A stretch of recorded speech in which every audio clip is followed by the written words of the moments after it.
اس ملک میں منورٹیز کی جو تعداد ہے وہ کم ہوتی جا رہی ہے، سکڑتی جا رہی ہے، شرنک ہوتی جا رہی ہے، کیونکہ ہماری جو مستقبل کی مائیں ہیں وہ مذہب کی بھیڑ چڑھ رہی ہے۔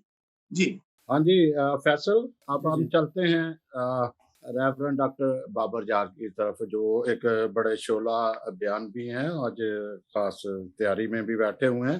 میں ان سے ایک یہ بھی پوچھنا چاہوں گا، ہمارے جو پہلے بھی میں ایک کویشچن کر چکا ہوں کہ ہمارے سلیکٹڈ جو ممبر ہیں، حکومتی ممبر ہیں، اگر تو وہ کچھ نہیں بولیں گے، خاموش رہیں گے، ہمارا میڈیا بھی بعض اوقات کہتا ہے کہ زیادہ جتنا اچھالو وہ اریٹیٹ ہوتے ہیں ملا لوگ، وہ زیادہ انتہا پسند جو ایک ہے وہ ہوتے ہیں، یہاں تو وہاں تو سینیٹر اس قسم کے منافق ہیں، اس طرح بولتے ہیں یا دوسرے بولتے ہیں، تو پھر ہماری لیڈرشپ تو ہم تو بس گئے۔ تو میں اسی پہ چاہ رہا ہوں کہ آپ اسی پہ تھوڑا سا بات کریں کہ ہماری حکمت عملی۔ ایک بات ابھی آپ نے، کیونکہ آپ ایک مذہبی اسکالر بھی ہیں، پولیٹیشین بھی ہیں، بڑی ساری تعریفیں بھی ہیں، بات ابھی تک واضح یہ نہیں ہو سکی کہ یہ جو نور الحق قادری نے یہ کہا کہ یہ تو شریعت کے بھی منافی ہے، آئین کے بھی منافی ہے، پھر انسانی حقوق کے منافی ہے، اگر چاند لانے یہ بھی بتا کے آگے بڑھے تو میرا خیال زیادہ بہتر ہو جائے گا، آج کا ٹاپک بھی ہو جائے گا ہمارا۔ جی پہلے نمبر سیمسن صاحب، پہلے نمبر پہ تو بہت بڑی زیادتی ہے کہ یہ منورٹیز کے ساتھ، منورٹیز کی وزارت ہوا کرتی تھی، وہ انہوں نے ختم کر کے، جی تو اس کو پہلے ختم کر کے پھر وہ دوسری وزارت آ گئی، وہ انسانی حقوق کی صفائی آئی، انسانی، تو وہ اس پہ انہوں نے وہ انٹرفیتھ آ گئی، اچھا انٹرفیتھ ہارمونی کی وزارت آ گئی، اس پہ اسٹیٹ منسٹر لگا دیا وہ ختم کے ساتھ۔ اس کے بعد پھر انہوں نے اس کو ختم کر کے تو پھر اس کے ساتھ انسانی حقوق جوڑ دیا۔ خیر برکیف انسانی حقوق کی وزارت تو پہلے سے تھی، وہ تمام ملکوں میں ہے، اس کی وہ الگ بحث کی، لیکن جو انہوں نے منورٹیز کی جو وزارت جو تھی الگ سے، جو منورٹیز کے ایشو ڈیل کیا کرتے تھے، اس کو ختم کیا۔ آج صبح سے میرے ذہن میں ایک بات چل رہی تھی، شہباز بھٹی صاحب، شہباز بھٹی، وہ ان کی وزارت کے بعد میرا خیال اس کے بعد کوئی دوسرا وزیر نہیں آیا، اس کے بھائی کو لگایا گیا، پھر وہ وزارت پہ پہلے وہ بندہ چھین لیا کسی نہ کسی طریقے سے، ان کا جو آج تک ان کا مرڈر ہے وہ بھی ایک راز کے طور پہ، اس کی وہ بھی ابھی تک وہ سامنے کوئی چیز نہیں آ سکی، پہلے وہ بندہ چلا گیا، پھر اس کے بعد وہ وزارت چلی گئی۔ تو یہ کیا ایک سوچا سمجھا ایک منصوبہ ہے، کیا یہ ایک پلان ہے کہ جو بندہ بولنے والا ہو پہلے اس کو راستے سے ہٹاؤ اور پھر اس وزارت کو ہی ختم کر دیا؟ تو میں سمجھتا ہوں کہ بنیادی طور پہ یہ ایک بہت بڑی حق تلفی ہے کہ اس کی وزارت کا ختم کرنا، اور دوسرا جو بندہ آپ کے فیتھ کو سمجھتا ہی نہ ہو، جس کا دور سے تعلق ہی نہ ہو منورٹیز کے ساتھ، منورٹیز کو جو درپیش جو مسائل ہیں اس سے واقف ہی نہ ہو، وہ آپ کا کیسے ترجمان ہو سکتا ہے؟ اور دوسرا ہمارے جو وہاں پہ جو سلیکٹڈ جو ممبران ہیں اور جو ان کا نقطہ نظر ہے، وہ جو جس سینیریو میں جس پانی میں وہ ہوتے ہیں، وہ وہاں کی جو سچویشن باہر آ کے لوگوں کو بتاتے ہیں، وہ اپنا ڈر اپنا خوف جو بتاتے ہیں، وہ ٹھیک کہتے ہیں بیچارے، وہ جتنے جوگے ہیں بیچارے وہ ٹھیک کہتے ہیں۔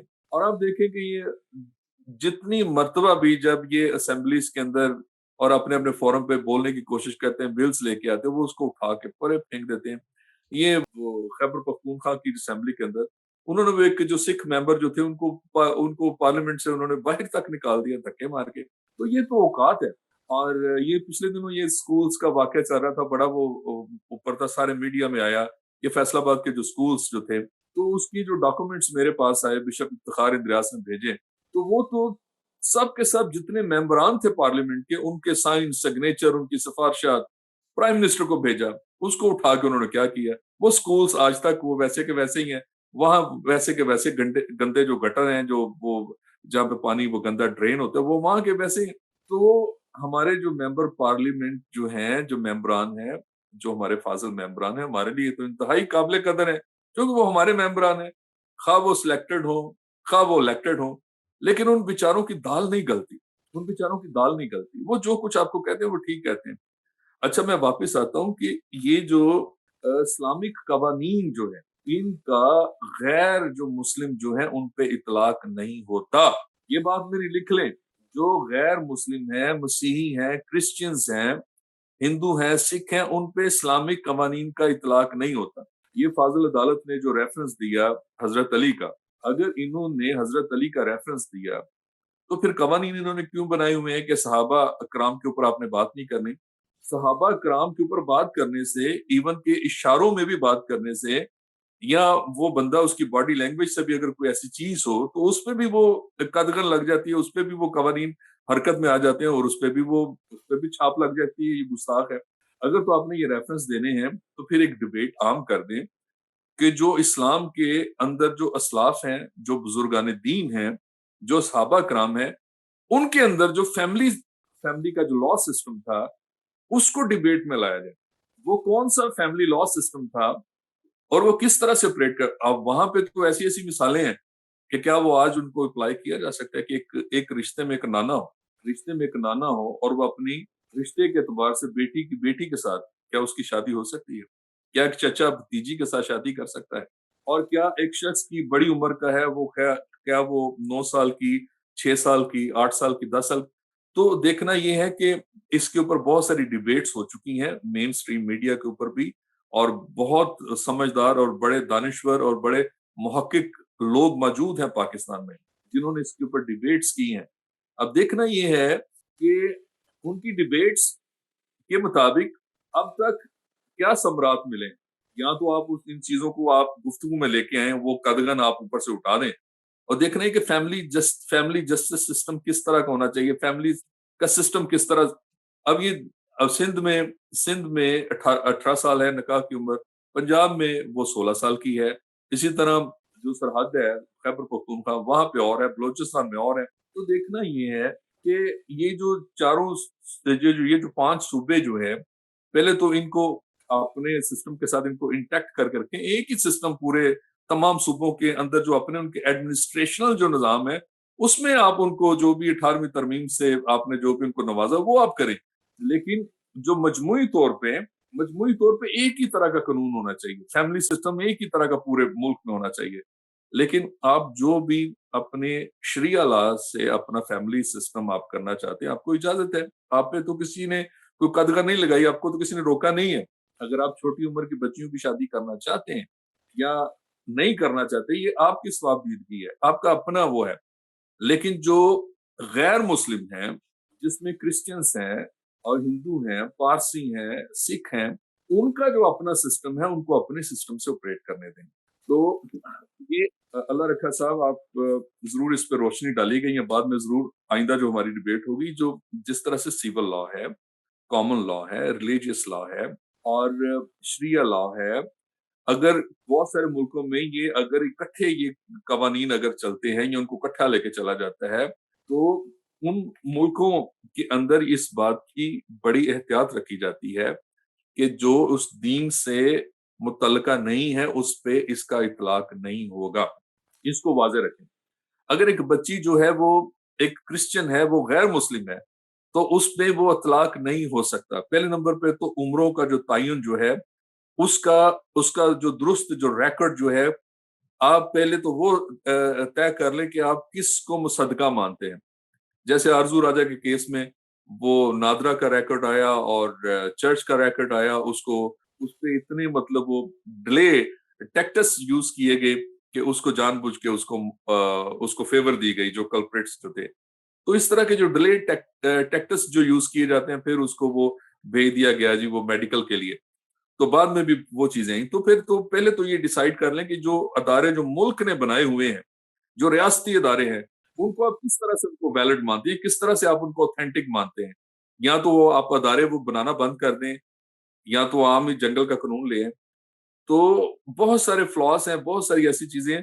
اور اب دیکھنا یہ کہ اگر کوئی ایک جو جنگل کے جو قبیلے ہیں، جو ٹرائبس ہیں، ان کا بھی اپنا ایک فیملی لا سسٹم ہوتا ہے.